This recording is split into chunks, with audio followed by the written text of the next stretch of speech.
우리에게 주시는 하나님 말씀은 시편 51편 1절에서 19절 전체 말씀입니다. 시편 51편 1절부터 마지막 절까지 구약성경 839페이지쯤에 있는 시편 51편 1절로 9절의 말씀, 19절의 말씀입니다. 제가 한 절, 여러분 한 절 교독하겠습니다. 하나님이여 주의 인자를 따라 내게 은혜를 베푸시며 주의 많은 긍휼을 따라 내 죄악을 지워주소서. 나의 죄악을 하나님께 씻으시며 나의 죄를 깨끗이 하소서. 물은 나는 내 죄가를 아오니 내 죄가 항상 내 앞에 있나이다. 내가 주께만 범죄하여 주의 목전에 악을 하였사오니 주께서 말씀하실 때에 의로우시다 하고 주께서 심판하실 때에 순전하시다 하리이다. 내가 죄악 중에서 출생하였으며 어머니가 죄 중에서 나를 잉태하였나이다. 오소서 주께서는 진심이 칭찬하시려 하시니 내가 지혜를 긍휼히 여기시리이다. 우슬초로 나를 정결하게 하소서. 내가 청하리이다. 나의 죄를 씻어주소서. 내가 눈보다 희리이다. 내가 이스럽고 깊은 소리를 들려주시사 주께서 거친 뼈들도 두려워하게 하소서. 주의 얼굴을 내 죄에서 돌이키시고 내 모든 죄악을 지워주소서. 하나님이여 내 속에서 방황을 참여하시고 내 안에 정직한 영을 서게 하소서. 나를 주 앞에서 쫓아내지 마시며 주의 성령을 내게서 거두지 마소서. 주의 구원의 즐거움을 내게 모셔주시고 사랑하는 신령을 쏟아 나를 붙드소서. 그리하면 내가 범죄자에게 주의 도를 가르치리니 죄인들이 주께 돌아오리이다. 하나님이여 나의 구원의 하나님이여 피 흘린 죄에서 나를 건지소서. 내 영과 죄인을 높이 의뢰하리이다. 주여 내 입술을 열어주소서. 내 입이 주를 찬송하여 전파하리이다. 주께서는 제사를 기뻐하지 아니하시나니 그렇지 아니하면 우리가 알려주소서. 주는 번제를 기뻐하지 아니하시나이다. 하나님께서 구하시는 제사는 상한 심령이라. 하나님이여 상하고 통회하는 마음을 주께서 멸시하지 아니하시리이다. 주의 은혜로 시온의 성을 하시고 예루살렘의 성을 쌓으소서. 함께 있습니다. 그때 주께서 의로운 제사와 번제와 온전한 번제를 기뻐하시니 그때 그들이 기쁨을 주의 제자에 드리리이다. 아멘. 할렐루야. 아멘. 우리는 수요일마다 지금 하나님의 마음에 합한 사람 다윗에 대해서 말씀을 함께 나누고 있습니다. 다윗이 어떻게 하나님의 마음에 합할 수 있었는가라는 그 이유에 대해서 지금 나누고 있는데 여러분 기억하시겠죠? 첫째 이유로는 다윗의 지극했던 하나님에 대한 사랑이었습니다. 나의 힘이신 여호와여 내가 주를 사랑하나이다. 내가 여호와께 바라는 한 가지 그것을 구하리니 곧 내가 내 평생에 여호와의 집에 살면서 여호와의 아름다움을 바라보며 그의 성전에서 사모하는 그것이라. 이 마음, 다윗의 마음, 사랑하는 마음, 절절하게 흐르는 그 사랑의 마음들이 하나님 마음에 참 딱 들어맞았다라는 것을 말씀드렸었고요. 두 번째로는 하나님을 향한 실제적인 믿음, 다윗의 믿음을 말씀드렸었습니다. 그것은 그 하나님을 눈으로 보는 듯이 다윗은 정말로 이 세상 현실 가운데서 그 육의 눈으로 보이는 모든 사물들 가운데서 실제로 하나님을 보는 듯이 살아가는 그런 믿음을 가지고 있었습니다. 다윗은 그렇게 특별히 거룩하지도 않았고 또 특별히 능력이 있지도 않았지만 하나님을 향한 사랑이 있었고 또 하나님을 실제적으로 믿는 믿음을 가지고 있었기에 하나님의 마음에 합할 수 있었다라는 말씀을 드렸었습니다. 오늘 세 번째로 다윗이 하나님의 마음에 합할 수 있었던 이유로 회개를 좀 찾아보고자 합니다. 다윗이 이토록 하나님 마음에 합한 삶을 살았으나 우리가 다 알다시피 다윗은 완벽한 삶을 살지는 못했습니다. 그 죄를 지었고요. 그것도 심각한 번죄를 지었습니다. 그것도 아주 크게 2번이나 터뜨렸죠. 그런데요, 성경은 그리고 역사는 그럼에도 불구하고 다윗을 위대하다고 말합니다. 왜냐하면 다윗의 위대함은 잘못을 안 하는 데 있는 것이 아니고요. 잘못을 안 하고 온전히 거룩하게 살아가는 데 다윗의 위대함이 있는 것이 아니고 잘못했지만 오히려 그 잘못한 그 자리에서, 그 지점에서 즉시 하나님께 회개했던 것이 다윗의 위대함이다 라는 것이죠. 그것이 바로 하나님 마음에 합할 수 있었던 이유다 라는 것입니다. 제게 여동생이 하나 있습니다. 지금은 결혼해서 2딸 낳고 잘 살고 있는데요. 어린 시절에 동생하고 제가 많이 싸웠어요. 정말 많이 싸웠는데 자꾸 싸우다 보니까 이제 아버지한테 혼날 때도 많이 있었습니다. 저희 아버지가 한 요만한 30cm 자로 저희 손바닥이나 종아리나 이렇게 때리셨는데, 근데 항상 둘이 같이 불려가서는 항상 저만 맞았어요. 당시에는 제가 너무 억울하죠. 얼마나 억울하겠습니까? 둘이 같이 싸웠는데, 이게 고등학교 때, 청년 때 이야기가 아니고요. 초등학교 때, 어릴 때 이야기입니다. 둘이 같이 불려갔는데 저만 맞는 거예요. 크게 오해를 했었죠, 제가. 우리 아빠는 동생만 사랑한다, 예뻐한다, 이런 생각도 많이 했었던 시간이 있었습니다. 근데 제가 이제 알겠어요. 왜 내가 혼자 맞았는지 이제 알겠습니다. 이야기를 한번 들어보세요. 몇 년 전에 제가 우리 아들들, 새 아들들을 혼낼 일이 있었어요. 그래서 좀 엄하게 훈육해야겠다 하고는 좀 혼을 내는데, 그때 바로 우리 아버지의 마음을 알게 되었습니다. 그 세 아들의 반응이 각각 다 다른 거예요. 세 아들이 이렇게 혼내는데 세 아들의 반응이 다 달랐습니다. 첫째는요, 억울하고 분해가지고 씩씩거리는 거예요. 계속 억울해요. 너무너무 억울합니다. 나는 잘못 안 했고 동생들이 잘못했는데 자기가 엮여가지고 여기 와서 무릎 꿇고 있는 것이 너무너무 억울해가지고 막 분해하고 있더라고요. 둘째는 손이 발에도록 막 비는 거예요. 아빠 잘못했어요. 제 바지가랑을 잡고 막 잘못했어요. 눈물이 닭똥 같은 눈물을 막 툭툭 떨어뜨리면서 막 울면서 비는 거예요. 셋째는 정말 니나노 눈치 보다가 씩 웃어요. 저를 어떻게 그런 애가 태어났는지 모르겠는데, 니나노예요. 니나노가 그러면 제가 무슨 뜻인지 알아요. 니는 혼내라, 나는 놀란다, 이런 뜻인가. 완전히 그냥 막 나가라는 거예요. 아빠는 지금 혼을 내고 있고 형은 막 빌고 있는데 자기는 막 씩 웃고 뭐 혼을 내도 뭐 아랑곳도 안 하고. 여러분, 이 셋의 각양각색의 반응 중에서 여러분은 어떤 그 반응들이 예쁘고 마음에 들지 모르겠는데, 저는 그랬어요. 저는 둘째가 참 예쁘더라고요. 둘째가 내가 이렇게 혼을 낼 때 하는 그 모양이 너무너무 예쁜데, 제가 그때 깨달았어요. 우리 동생이 꼭 그렇게 했거든요. 우리 동생이 항상 아버지가 화내시면 항상 손이 발대로 빌고 아버지 바지가랑이 붙잡고 제발 때리지 말라고, 아빠 잘못했다고 그러고, 잘못했어요 아빠, 한 번만 봐주세요. 그랬거든요. 그때 저는 어떻게 했어요? 가만히 묵묵히 있었습니다.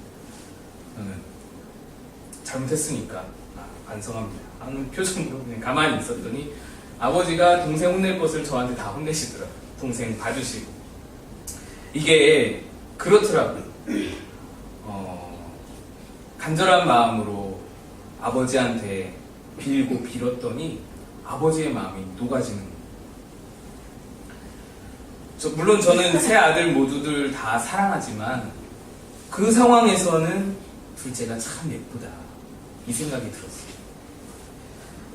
여러분, 다윗이 우리에게 보인 모범이 바로 이겁니다.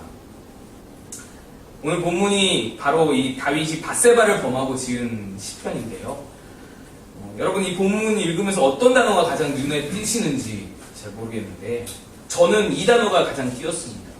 상한 심령. 저는 이 단어가 오늘 본문의 요지라고 생각을 합니다.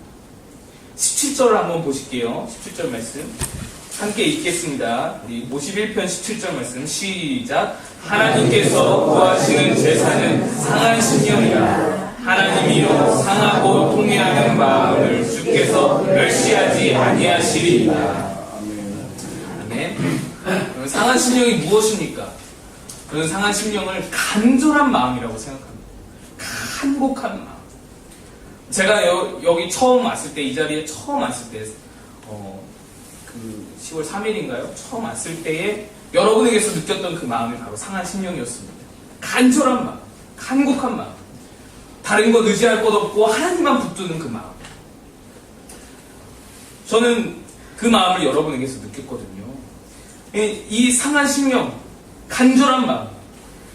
여러분, 이 사실 왕의 권위를 생각해 볼 때 다윗이 죄를 범했을 때 나단 선지자, 갓 선지자가 막 책망을 한다고 그 책망을 듣고 회개한다? 이거 참 대단한 일입니다.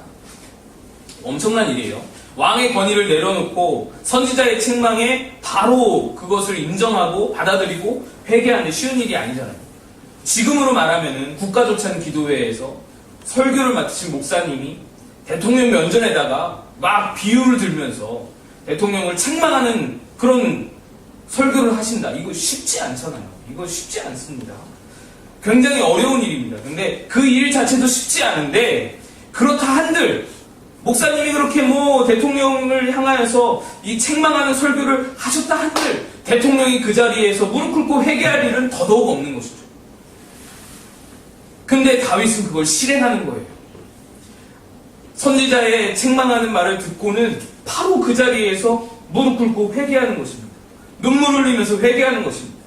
다윗에게는 자기의 권위, 자기의 왕권, 자존심, 체면 이런 것들보다 하나님 앞에 회개하는 것이 더 중요했던 거예요. 그런데 이 회개 자체만으로도 그래서 대단한 거예요. 사실 다윗이 회개한 것만으로도 참 훌륭한 일입니다. 그것만으로도 하나님 마음에 합할 수 있는 충분한 이유가 됩니다. 그런데 제가 볼 때는 이 회개 자체보다 더 위대한 것을 보고 싶은데 그것이 바로 다윗의 회개를 이끌었던, 다윗의 회개의 동기가 되었던 마음, 바로 상한 심령, 그 마음, 그 간절한 마음. 여러분, 율법 시대에는요, 모든 사람이 다 이제 죄를 짓잖아요. 죄를 지으면 하나님께서 그 죄를 용서하셔야 되니까 속죄제라는 제사를 제정하셨습니다. 죄를 사하는 제사입니다. 그래서 하나님께서 이 속죄제를 제정을 하시면서 사람들이 속죄제를 행하면은 짐승을 잔인하게 죽이면서 내 죄가 이렇게 흉악하구나. 내가 이렇게 죽었어야 되는데 이 짐승이 나 대신 죽는구나. 이런 것들을 느낄 수 있도록 하나님이 제사를 제정을 하셨습니다. 짐승의 피를 뿌리면서 내 죄가 이처럼 큰 대가를 치러야 하는 거구나. 내 죄는 이렇게 피를 뿌림으로써 대가를 치러야만 용서받을 죄구나. 이걸 느끼라고 속죄제를 제정하신 거예요. 그래서 제사제도를 통해서 하나님이 이끌어내기 원하셨던 것은 바로 이 상한 심령이었습니다. 통회하는 마음, 간절한 마음, 하나님 앞에 울부짖는 마음. 그래서 하나님은 호세아 6장 6절에서 이렇게 말씀하십니다. 나는 인애를 원하고 제사를 원하지 아니하며 번제보다 하나님을 아는 것을 원하노라. 제사 드리는 그 행위 자체가 중요한 것이 아니죠. 제사 드리는 마음이 중요하다라는 것입니다. 나는 인애를 원하고 제사를 원하지 아니하며 번제보다 하나님을 아는 것을 원하노라. 하나님 앞에 무엇을 드려야 할지, 제사 중에 무엇을 드려야 할지, 그냥 피 뿌리는 것만, 그냥 행위만 해서 제사가 완전히 이루어지지 않는다는 것을 하나님 말씀하시는 거예요. 그런데 제사 제도가 정착이 되고요. 시간이 오랜 시간 흘러가면서 사람들이 중심 없는 제사를 드리기 시작했습니다. 어떤 사람이 죄를 지어요. 그리고는 그 죄를 깨닫습니다. 그럼 어떤 생각이 드냐? 나 죄 지었네? 그래, 속죄제 드리면 되지. 이런 생각. 야, 너 그때 하나님 앞에 잘못했잖아. 너 지금 좀 어때? 그러면, 나 속죄제사 드렸으니까 괜찮아. 이렇게 되어가는 그런 마음. 심지어는 죄를 저지를 때, 짓기도 전에, 죄를 짓기 전에 이미 속죄제를 염두에 두고 죄를 생각하는 것이죠. 속죄제를 계산해 두고, 그래, 속죄제가 있으니까 지금 여기서 죄를 지어도 돼. 라는 어떤 생각들이 그 당시 사람들 마음들 속에 생겨났던 것이 바로 구약시대입니다. 그러다가 더더욱 부패해져 가서 제사 재물을 가지고, 제사 드리는 재물을 가지고 장사하는 사람들이 생겨났고요. 그 장사치들이 부패하고 매점매석하는 일이 생겨났고요. 제사장 가문의 부정부패 비리가 막 난무하게 되었고요. 그래서 예수님이 오셔서 그렇게 제사장들과 성전의 그 모든 장사하는 사람들을 그렇게 나무라셨던 것입니다. 하나님 보시기에 가관인 것입니다. 내가 처음 제정하였던 제사는 원래 이런 의도가 아니었는데, 내가 생각한 것이 이게 아닌데. 여러분, 우리가 생각해야 할 것이 바로 이겁니다. 다윗의 시대에는 그러한 생각들이 점차 퍼져갈 때였습니다. 점차 제사가 안정되고 정착되면서 그런 생각들이 퍼져갈 때 다윗은 17절에 이렇게 고백하는 거예요. 하나님이 구하시는 것은 제사가 아니다. 정말로 하나님 찾으시는 것은, 그 하나님이 찾으시는 제사는 상한 심령이다. 다윗은 이걸 알았어요. 하나님의 마음을 꿰뚫어 보는 거예요. 하나님은 제사만 드렸다고 절대로 망고땡이 아니다. 중심이 하나님 앞에 회개하고 통회하는 심령이 있지 않는 이상 절대로 하나님과 관계가 회복될 수 없다. 다윗은 이걸 알았던 겁니다. 하나님을 지극히 사랑했던 다윗이 요셉과 같이 거룩하게 죄를 물리치지 못하고 범죄하였다는 것은 책망받을 만합니다. 그러나 그럼에도 불구하고 다윗이 하나님 마음에 합할 수 있었던 것은 상한 심령인 거예요. 간절한 마음, 하나님 앞에 울부짖을 수 있는 마음, 그 열려진 마음. 이제 우리 시대에 예수 그리스도로 말미암아서 과거의 제사제도가 다 철폐되었고 율법이 다 사라졌습니다. 불완전했던 속죄제가 예수 그리스도의 완전하신 십자가로 완벽하게 대체되었습니다. 모든 율법이 예수 그리스도의 새로운 율법으로 대체되었습니다. 그런데 이러한 상황 가운데서 하나님께서는 여전히 변치 않고 우리에게 여전히 요구하시는 것이 있습니다. 그것이 바로 상한 심령입니다. 제사는 바뀌었어도 율법은 바뀌었어도 예수 그리스도의 십자가가 우리의 모든 죄를 속하여 주셨어도 여전히 우리에게 구하시는 것이 있는데 바로 상한 심령. 하나님은 오늘도 우리에게서 상한 심령을 구하고 계십니다. 간절한 마음 구하고 계십니다. 통회하는 마음을 구하고 계십니다. 그런데 혹시 우리의 모습이 구약시대의 제사에 익숙해져서 마음 따로 제사 따로 그렇게 나아가는 사람들의 마음과 혹시 닮아있지는 않는 것인지. 한국교회에 어려움이 있지요. 원인이 여러 가지로 나와 있습니다. 그런데 여러 가지 원인이 있겠죠. 중요한 원인들이 너무나 많이 있습니다. 근데 저는 바로 이런 것도 한국교회에 어렵게 하는 원인이 된다고, 한몫한다고 생각을 합니다. 십자가의 죄사함의 은혜가 감사하지만 은혜에 묻어서, 은혜에 묻혀서 상한 심령마저 잃어버려서는 안 되는 것이죠. 그런데 오늘날 그거를 다 잃어버리게 됩니다. 안락한 삶 때문에, 편안한 삶 덕분에. 하나님의 은혜를 말하면서 간절한 마음들, 상한 심령들이 자꾸만 없어지는 것이 안타깝습니다.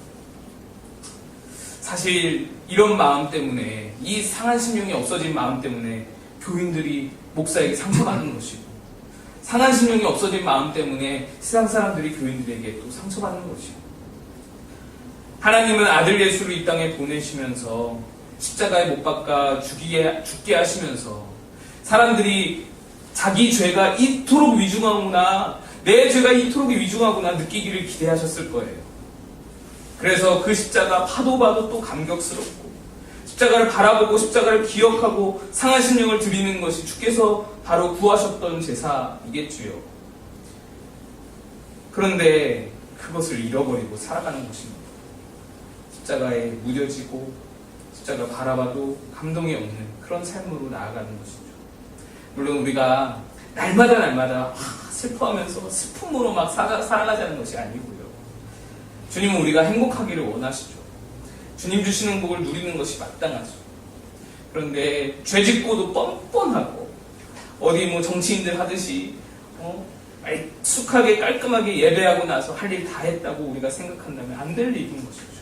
절대로 그래서는 안 되는 것이죠. 하나님은 상한 심령을 찾고 계십니다. 간절한 마음을 찾고 계십니다.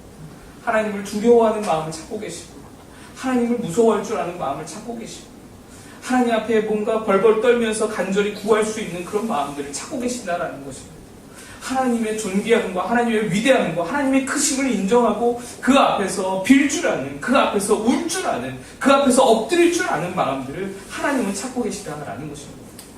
예배도 마찬가지죠. 예배가 중요하다 하지만 마음이 없는 행위로서의 예배는 사실 하나님이 원하는 건 아니지요. 복음서에도 보면요, 마귀도 귀신들도 예수 앞에 나와서 경배하고요, 그를 칭송하고 수많은 무리들이 예수 앞에 경배합니다. 마음 없었다. 마귀도 사탄도 귀신도 예수 앞에 나와서 내가 예수인지 압니다. 그리고 경배한다니까요. 그거 마음 없이도 경배할 수 있는 거잖아요. 우리가 조심해야 할 이유가 여기 있습니다. 그리스도의 십자가 은총을 입은 성도가 예배 한 번 드렸다고 다 이뤘다 이러면 안 되는 것이죠. 일주일 동안 내가 하나님 앞에 할 수 있는 일 예배 한 번 드려서 다 했다, 이제 됐다 하는 것은 구약시대 습관적으로 제사 드렸던 사람들과 다를 바가 없게 되는 것이죠. 하나님께서 우리에게 찾으시는 것은 바로 이 상한 심령입니다. 나로 인해 예수께서 십자가에 죽으셨다. 나로 인해 그분이 낮고 천한 땅에 임하셨다. 나의 죄가 그토록 위중하다.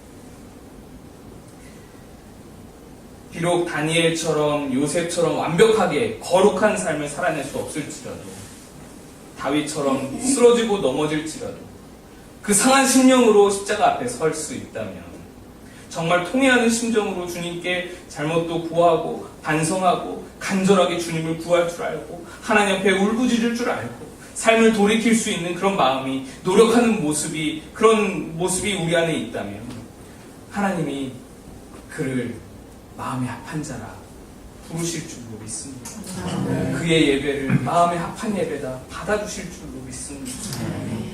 우리 다시 한번 우리 마음을 일깨워서 상한 심령으로 하나님께 나아가고 상한 심령으로 하나님께 예배하고 겉으로 드려지는 것들 다 내려놓고 우리의 마음으로 진심으로 하나님께 기도하며 간구하며 예배하며 회개하며 절실히 하나님께 나아갈 수 있는 우리 모두가 저와 여러분 되시기를 간절히 축복합니다. 함께 기도하시겠습니다. 아버지 하나님, 우리의 마음이 혹시 무뎌졌습니까? 혹시 하나님 아버지 앞에 냉랭해졌습니까? 하나님, 우리를 도우셔서 다윗의 상한 심령을 회복하게 도와주시옵소서. 십자가로 주신 은혜에 감격했던 것이 엊그제인데 또다시 우리의 삶의 안락함과 우리의 삶의 편안함에 녹아져서 무뎌져서 그리스도의 십자가에 아무런 감흥이 없는 우리들을 하나님 용서하여 주시고 우리 마음을 일깨워 주셔서 하나님을 존귀히 여기고 예수 그리스도의 십자가를 크게 보며 그 십자가 은혜에 감사하고 감격할 줄 아는 상한 심령, 간절한 마음 우리에게 회복하여 주시옵소서. 예수님의 이름으로 간절히 기도드리옵나이다. 아멘.